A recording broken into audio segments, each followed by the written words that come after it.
Okay, let's dive in. January 14th, 2025. That date kind of stood out because, well, the Vatican released this pretty significant document on artificial intelligence. Right, quite unexpectedly for some. Yeah, and the title itself is something. Antiqua et Nova. Note on the relationship between artificial intelligence and human intelligence. It is, and what's really important here is where it came from. This wasn't, just a casual statement. Pope Francis commissioned it. Directly commissioned, yeah. And it was issued jointly by the Dicastery for the Doctrine of the Faith and the Dicastery for Culture and Education. That dual origin, that tells you something, doesn't it? Yeah. It signals a really deep, multifaceted look at AI, not just the tech side. Exactly. It's looking at the ethical, the anthropological, the social implication. Absolutely. And the document, it has a very clear purpose, stated right up front.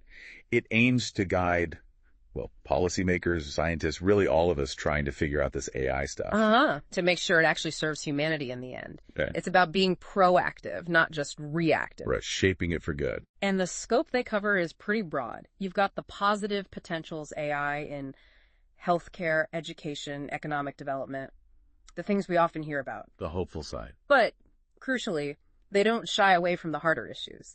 They tackle surveillance risks, the whole crisis of misinformation, even AI in warfare. That breadth shows a very comprehensive and, I'd say, cautious view. Definitely cautious. So for you listening, think of this deep dive as sort of your focused guide to the Vatican's core thinking here. We're going to pull out the main arguments, the key ethical points from this note. Trying to give you a solid handle on their position without getting lost in all the jargon. Exactly. Your distilled take on it. Okay, so the foundation, the really central argument they build on is this. AI, no matter how advanced it gets, is fundamentally a product of human intelligence. A tool.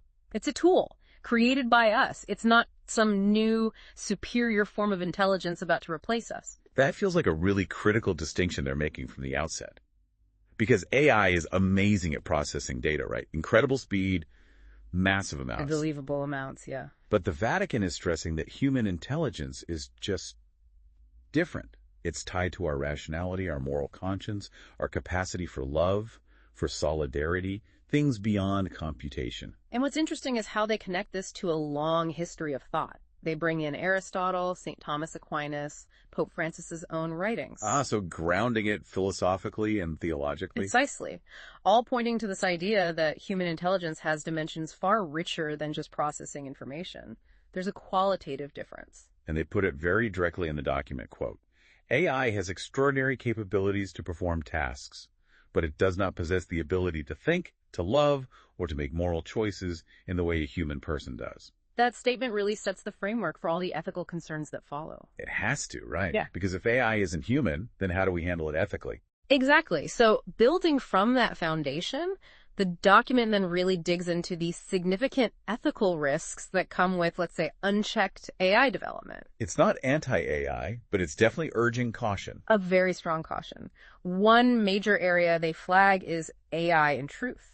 This feels incredibly relevant right now. Oh, absolutely. It goes beyond just, AI getting facts wrong sometimes. They're highlighting this escalating crisis of misinformation. And the deepfakes. And particularly the danger of AI-generated deepfakes. The potential for those to just completely undermine our shared sense of reality, our trust in what we see and hear. It feels like the worry isn't just factual errors, which, okay, we've always had propaganda or whatever. Right. But this seems different. Like AI could create convincing fake realities on a massive scale. That seems to be the deeper concern. It's a qualitatively different challenge, potentially eroding social trust at its very core. Okay, then there's the whole area of AI and labor. What's the main worry there? The document voices this clear apprehension about automation and AI decision-making, potentially devaluing human work. Leading to unemployment. Both.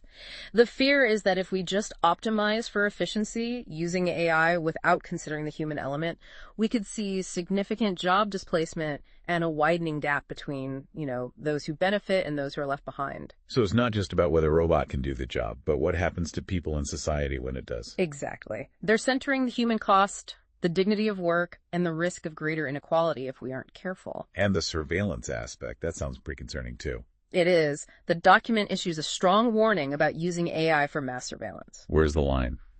Well, the concern is when that surveillance starts infringing on fundamental human rights privacy, obviously, but also freedom of expression, even freedom of thought. That's chilling.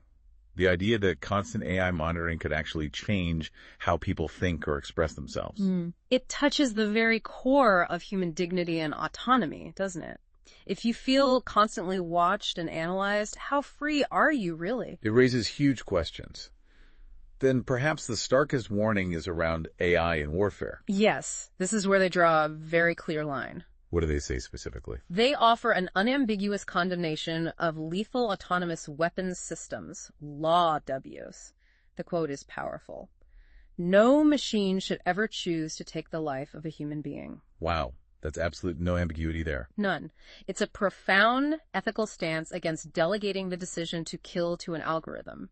It frames it not just as a technological step, but as a deep moral problem. So, faced with all these risks, misinformation, labor disruption, surveillance, autonomous weapons, what's the proposed way forward? What solutions does the Vatican suggest? Well, a key proposal is the need for an international ethical framework. Something global. Exactly. They recognize AI doesn't respect borders. So they're calling for the international community to collaborate to establish shared ethical guidelines and regulations. To govern AI development and its use. Yes, to ensure it aligns with human dignity and serves the common good everywhere. It requires that kind of global cooperation. Okay, let's shift slightly. How does the specific Christian vision, as they put it, inform all of this? What's the theological layer? From that perspective, human intelligence isn't just, a biological accident. It's seen as a gift from God. Imbued with dignity and purpose. Right, and that gift comes with a serious responsibility to use it wisely and ethically. And does that lead to a specific critique of technology? It leads to a caution against what the document calls a technocratic paradigm, meaning the sort of belief that technology by itself holds all the answers to human problems, that technical solutions are always the best or only solutions. So they're pushing back against tech solutionism. In a way, yes. Yeah. They're emphasizing that we can't ignore the moral and spiritual dimensions of human life. Algorithms can't solve everything. Some problems require wisdom, compassion, ethical judgment. Which connects back to that initial point about human intelligence being more than computation. Precisely.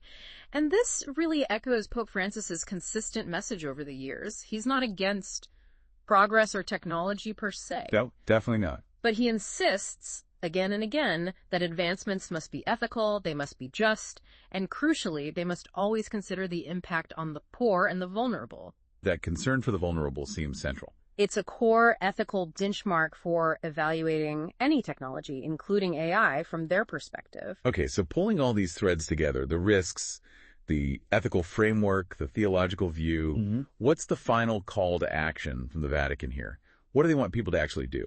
It's a multi-pronged call. Primarily, it urges everyone involved, individuals, policymakers, tech companies, researchers, to take ethical responsibility seriously. Own it, basically. Yes, Yeah. Own the impact of AI. And they strongly advocate for a broad, inclusive, global dialogue about how we govern AI. Getting all the voices to the table? Not just the tech experts. Absolutely not. Diverse perspectives are essential, and they also stress the role of education.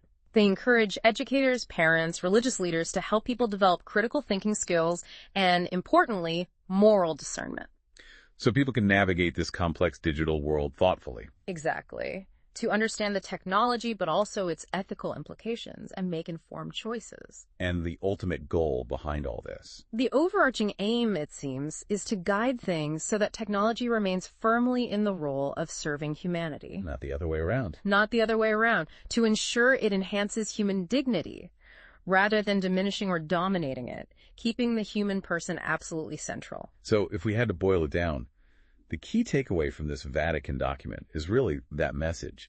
AI has incredible potential, yes, but... But ethical principles, rooted firmly in human dignity, must guide how we develop it and how we use it. That's non-negotiable from their standpoint. Which leads to a really interesting question for you listening right now. As AI becomes more and more woven into the fabric of our daily lives, what's your responsibility in shaping its role? Thinking about these ethical ideas we've discussed. How can you, in your own life, your work, your community, push for a more human-centered approach to all this technology? It's a big question. No easy answers. No, definitely not. But hopefully, This deep dive into Antiqua et Nova gives you some valuable context, raises some of the crucial questions we all need to be asking. Regardless of your background or beliefs, really, it's a conversation we all need to be part of as AI continues to evolve so rapidly. Absolutely essential.